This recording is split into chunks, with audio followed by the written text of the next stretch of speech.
Hello বন্ধুরা, তাই যে রান্নাঘরে এসে গেছি। রান্না আজকে একটু দেরিতে রান্না করেছি, কেন আজকে তো রোববার, তাই দেরি করে রান্না করলাম।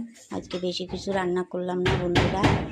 তাই বন্ধুরা আজকে আমার জন্মদিন, তাই রান্না করেছি এই যে শুধু মাংস কষা আর এই দেখো ভাত করেছি, ভাত আর এই যে কষা মাংস দুপুরে খাওয়া হবে। আর রাত্রে এই কষা মাংসের সঙ্গে রুটি করব। তা বন্ধুরা এই রান্না করেছি।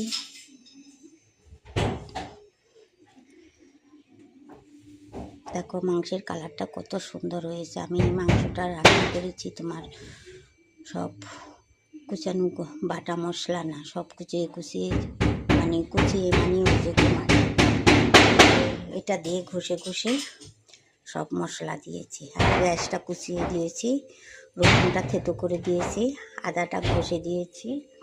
মাংসটারে আগে আমি একটু চিলি সস আর টমেটো সস দিয়ে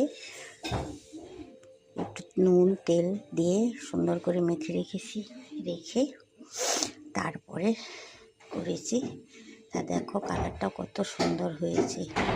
এইভাবে করে খেয়ে দেখবে বন্ধুরা, খুব দুর্দান্ত হয় খেতে, হেভি টেস্ট হয়। আর এটা এক ফোঁটাও জল দিইনি, মাংস কষাতে যা হয়েছে ওতে হয়েছে। গোটা দারচিনি, এলাচ, তেজপাতা, জিরে সম্বাদ দিয়ে দিয়েছি, দিয়ে আলুগুলো লাল লাল করে ভেজে নিয়ে তুলে তারপরে ঝুরি পেঁয়াজটা দিয়েছি। পেঁয়াজটা লাল লাল করে ভেজে তারপরে আমি একে একে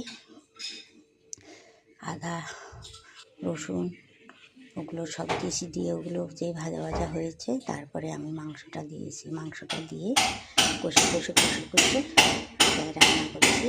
তা দেখো কালারটা কত দুর্দান্ত হয়েছে।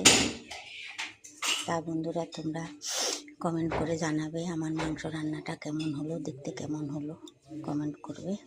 তাই রাখছি বন্ধুরা, টাটা। এখন খাবে, খেতে দিব, চিল্লাচিল্লি করছে, খেতে দেবো। খেয়ে আবার ওনার ডিউটি আছে, ডিউটিতে চলে যাবে। ওনার ছুটি করলেই ছুটি, নাহলে কোনো ছুটি নাই। তা রাখছি বন্ধুরা, টাটা। সবাই ভালো থাকবা, সব বন্ধুদের জন্য অনেক অনেক ভালোবাসা রইল। বন্ধুরা সবাই ভালো থাকবে, সুস্থ থাকবে, তোমাদের জন্য অনেক অনেক আন্তরিক ভালোবাসা রইল। রাখি বন্ধুরা, আমার এই ছোট্ট ভিডিওটা তোমরা অবশ্যই দেখবে।